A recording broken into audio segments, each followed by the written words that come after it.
Tapos, siyempre, igigitna natin yung tinatawag na respeto. Kailangan may respeto na lang sa kada isa. Kung ano yung setup ng isa, respetuhin. Kung ano yung setup ng isa, respetuhin, di ba? Let's say, sabi, 10 o'clock ka, o sige, bahala ka dyan, 10 o'clock yung gusto mo eh. Kung full volume ka, o bahala ka dyan, full volume yung gusto mo eh. Di ba? Respetuhan na lang sa kada isa. Okay? Usapang setup.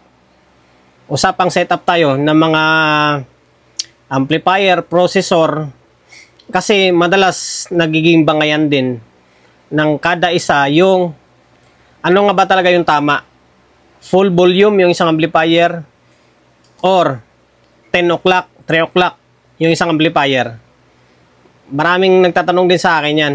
Hindi ko lang matandaan kung may video na akong ginawang ganyan or hindi pa through Facebook and then YouTube. Kasi meron nagsasabi na mas maganda talaga kapag i-full volume mo yung amplifier. Yung power amplifier, sabi natin, pinaka-example natin is power amplifier. Full volume ang maganda. Okay? Meron din nagsasabi na mas maganda 10 o'clock lang. Okay? Gawin natin vice versa. Full volume sa may power amplifier mo, tapos adjust sa may processor. Let's say kung may processor. Okay? Ngayon, meron din ibang setup na 10 o'clock lang sa may power amplifier, pero bumabawi sa processor. Hininaan naman yung gain ng mga processor. Okay, ito kan lang to masarap lang pag-usapan eh. And then, syempre, para makakuha tayo ng ideya. Sa mga master dyan, sa mga sanay sa sitapan, comment na lang kayo dyan sa may comment section, di ba? Kung ano ba talaga ang dapat. Naka-full volume ba yung amplifier, tapos mag-adjust sa may processor, or naka 10 o'clock lang. Okay, and then, yung akin naman, pasensya na kayo sa background ha. Ako naman, ang setup ko, laging naka 10 o'clock, 11 o'clock na lang ako sa power amplifier. And then, bumabawi na lang ako sa may processor. Kapag power amplifier ang gamit ko 10 o'clock lang ako, 10 o'clock, 11 o'clock, pinakamalakas ko na yon. Tapos, bumabawi ako sa may power amplifier. Ay, sa may processor pala. Siguro, yung iba naman, ginagawang full volume agad yung power amplifier para todo agad.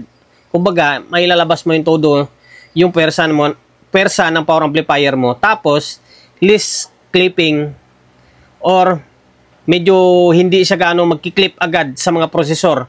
Mixer mo, kung ano man ba, mixer, equalizer, para hindi siya agad magki-clip yung lumalabas doon.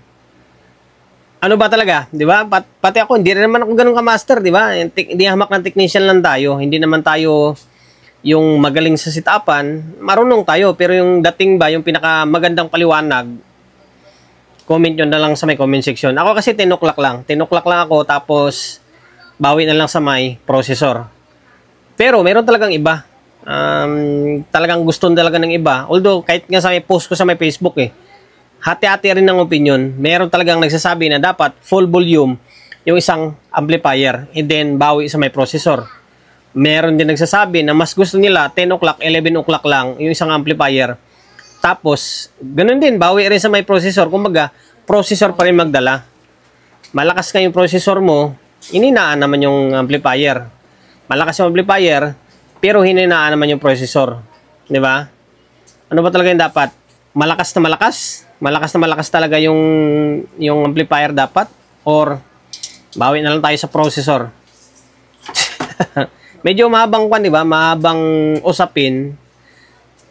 Lalo na kung yung isang tao mas gusto yung 10 o'clock na volume, meron naman isa full volume, tapos magkita-kita yan, mag-usap-usap, kwan yan, magbabanggaan yan. Kasi nga, yung isa, ipaglalaban niya yung full volume, yung isa, ipaglalaban yung 10 o'clock, 11 o'clock lang.